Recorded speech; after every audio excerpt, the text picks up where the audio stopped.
दूसरी बार मास्क न लगाने पर 10,000 रुपए जुर्माना रखा गया है। पूरा दिन सड़कों पर वसूली चल रही है। ठीक है, आपने अपनी तरफ से वसूली कार्यक्रम शुरू कर दिया है, लेकिन अस्पताल में बेड न मिलने पर सरकार पर कितना जुर्माना होना चाहिए? वेंटिलेटर न मिलने पर सरकार पर कितना जुर्माना होना चाहिए? कोरोना टेस्ट न होने पर सरकार पर कितना जुर्माना होना चाहिए? शमशान में मुर्दा जलाने के लिए लकड़ियां न होने पर सरकार पर कितना जुर्माना होना चाहिए? शमशानों में दिन दिन भर मुर्दा जलाने की वेटिंग के लिए सरकार पर कितना जुर्माना होना चाहिए? जितने मंत्री और ये मुख्यमंत्रियों ने बंगाल से कोरोना लाकर फैलाया है, उन पर कितना जुर्माना होना चाहिए? बंगाल में बिना मास्क महीने भर से घूम रहे नेताओं पर पर डे के हिसाब से कितना जुर्माना होना चाहिए? क्या सरकारों की कोई जवाबदेही बची है देश में? क्या सरकारों से सवाल पूछने वाला बचा है कोई देश में?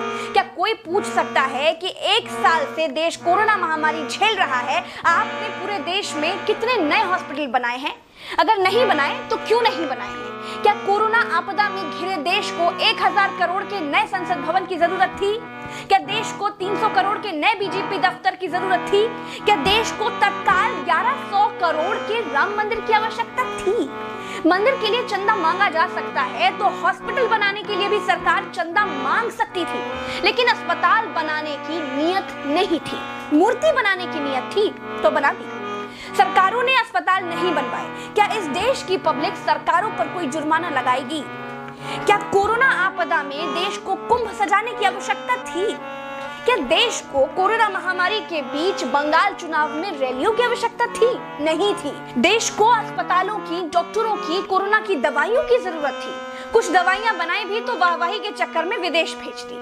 आधे अधूरे टीकाकरण में देश अभी अटका हुआ है। और ये कैसा टीका बनाया है जिसे लगाने के बाद भी कोरोना हुआ जा रहा है? क्या कोई सवाल पूछेगा?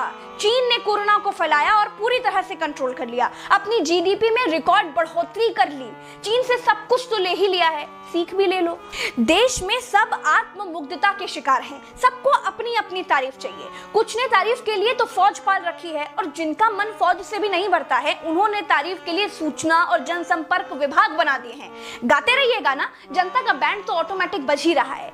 जिनके अगल बगल से कोरोना से लाशें नहीं उठी है ना, वो मेरी बात को नहीं समझ पाएंगे। जो कोरोना की पीड़ा से गुजरे हैं, जिन्होंने कोरोना से मरे हुए लोगों को शमशान में जलते देखा है, जिन्होंने कतार में लंबी लाशें देखी हैं, वो जान जाएंगे कि मैं क्या कह रही हूँ और क्यों कह रही हूँ। चलते हैं। राम राम।